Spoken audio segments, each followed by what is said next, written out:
साल 1955 हमजा में flight number 914 New York से रात के 10 बजे मियामी की तरफ रवाना हुई। कुछ सफ़र तय किया। कंट्रोल रूम से पायलट का राब्ता रात के 12 बजे तक कायम रहा। पायलट ने उन सबको शब बखैर भी कहा, लेकिन इसके बाद सिलसिला मुनक़ते हो गया और बावजूद मुसलसल कोशिश के दोबारा बहाल न हो सका। दरहकीकत जहाज गायब हो चुका था, ऐसे जैसे कि फिजा में तहलील हो गया हो। अगली सुबह तैयारे फ्लाइट की गुमशुदगी की वजह जानने निकल खड़े हुए, लेकिन कोई कामयाबी ना हो सकी। कुछ अरसा तलाश जारी रही, फिर सब खामोश होकर बैठ गए। वक्त गुजरता गया। ठीक 37 साल बाद फ्लाइट 914 कराकस वेनेज़ुएला के एयरपोर्ट पर नमूदार हुई। पायलट और मुसाफिर सब सलामत थे। तुम आओगे नहीं? मैंने अपने मलमल के दोपट्टे को उंगलियों में मरोड़ते हुए पूछा। लगता तो नहीं है कि आओगे, हर मर्तबा टाल देते हो। जरूर आऊंगा, तुम्हारे हमाद भाई मेरे भी भाई हैं, उनकी शादी पर जरूर आऊंगा, मेरा यकीन करो। अली ने दिलासा दिया। अरोसा डियर में भी यहाँ इतना ही उदास हूँ जितनी कि तुम वहाँ। मैं आ जाऊंगा। इसकी बात सुनकर मुझे रोना आ गया। मैं हिचकियाँ लेकर रोने लगी। अरे तुम रो रही हो? तुम्हें मालूम तो है मैं कारोबार के लिए यहाँ आया हुआ हूँ, वरना मुझे कोई शौक नहीं है अपनों से दूर रहने का। वो बोला। अली तुम्हें फर्क नहीं पड़ता, लेकिन मैं और समी बहुत उदास हैं। हमें अपने पास बुला लो, अगर खुद नहीं आ सकते तो। मैं रोते हुए बोली, अभी नहीं, मैं खुद आ जाऊंगा वापस। इसने ये कहकर कॉल काट दी। हेलो हेलो मैं कहती रही, लेकिन दूसरी तरफ से जवाब नदारद। या अल्लाह मेरी मदद कर, अली मुझे अपने पास बुला ले, हर बार आने का वादा करता है लेकिन आता नहीं। मैंने बहते आंसुओं को रोकना चाहा। 2 दिन के वक्फे के बाद इस दुश्मन जान की आवाज़ दोबारा सेल फोन पर उभरी। हेलो, कैसी हो? वो बोला। आवाज में हमेशा की तरह जादू था। ठीक हूँ, मैंने एक लफ्जी जवाब दिया। नाराज हो मुझसे? वो पूछने लगा। नहीं, अल्लाह की रज़ा पर राज़ी हूँ, शायद अल्लाह की मर्ज़ी यही है और मेरी किस्मत में सिर्फ इंतज़ार ही लिखा है।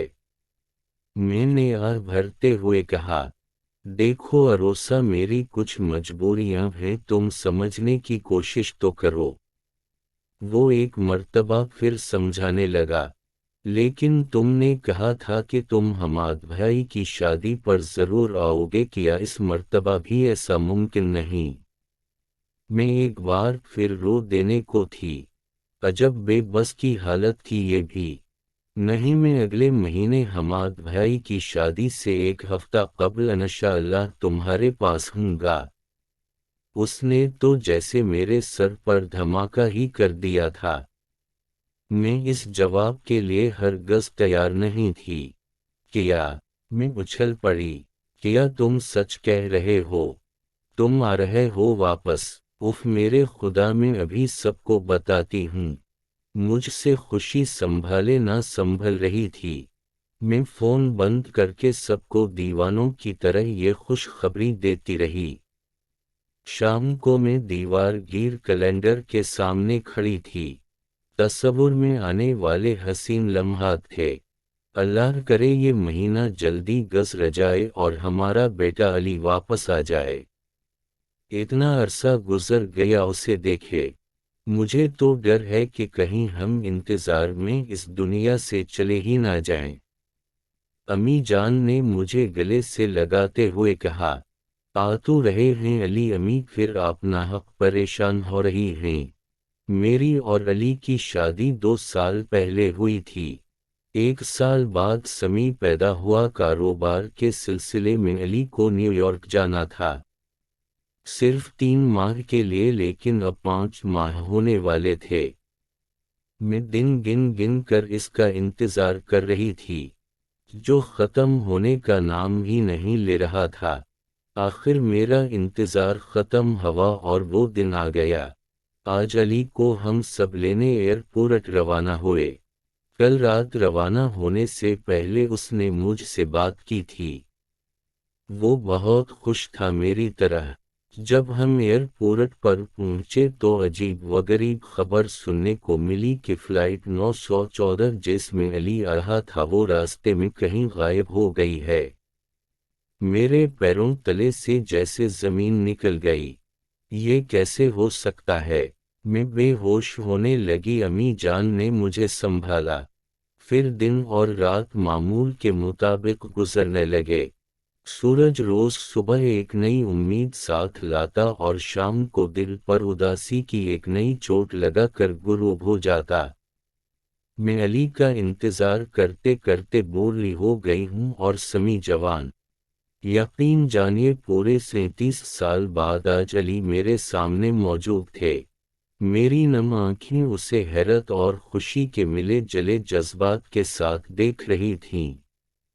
تم کہاں رہ گئے تھے علی؟ اماں ابا تمہارا انتظار کرتے کرتے اس دنیا سے رخصت ہو گئے، لیکن تم نہیں آئے۔ میں شکوہ کناں تھی۔ علی نے مسکرا کر مجھے خود سے لگایا۔ اب آ گیا ہوں، ہمیشہ تمہارے ساتھ رہوں گا۔ چلو اب چل کر آرام کر لو، کب سے جاگ رہی ہو؟ زہرا امی کب سے سو رہی ہیں، جاؤ اٹھاؤ انہیں۔ سمی تیسری بار ماں کے کمرے میں جھانک کر آیا تھا اور اب پریشان ہو کر بیوی سے انہیں اٹھنے کو کہہ رہا تھا۔ ہاں آپ ٹھیک کہہ رہے ہیں، اب تو عشاء کا وقت ہونے والا ہے۔ میں اٹھاتی ہوں۔ یہ کہہ کر زہرا ان کے کمرے کی جانب چل دی اور پھر گھر اس کی چیخوں سے گونج اٹھا۔ امی کو دنیا سے گئے آج 10واں روز ہے۔ میں روز ان کی قبر پر جاتا ہوں اور سورۃ یاسین کی تلاوت کرتا ہوں۔ میں جانتا ہوں کہ ماں کی جدائی کا غم وقت کے ساتھ ساتھ کم ہو جائے گا، مگر میں اس لمحے کو کیسے فراموش کروں؟ جب زہرا کے چیخنے پر میں امی کے کمرے کی جانب بھاگا تھا تب میں نے اپنی آنکھوں سے امی کو حشاش بشاش کمرے سے نکلتے دیکھا تھا۔ انہوں نے ابو کا ہاتھ تھاما ہوا تھا، دونوں نے مسکرا کر مجھے دیکھا تو کمرے سے باہر چلے گئے۔ یہ منظر اتنا واضح تھا کہ میں اس کو اپنا وہم گردان ہی نہیں سکتا۔ جب آنکھیں بند کرتا ہوں تو وہی منظر آنکھوں کے سامنے آ جاتا ہے اور میں جلدی سے اٹھ کر وضو کرتا ہوں اور اپنے والدین کے ایصال ثواب کے لیے نفل ادا کرنے کے لیے کھڑا ہو جاتا ہوں۔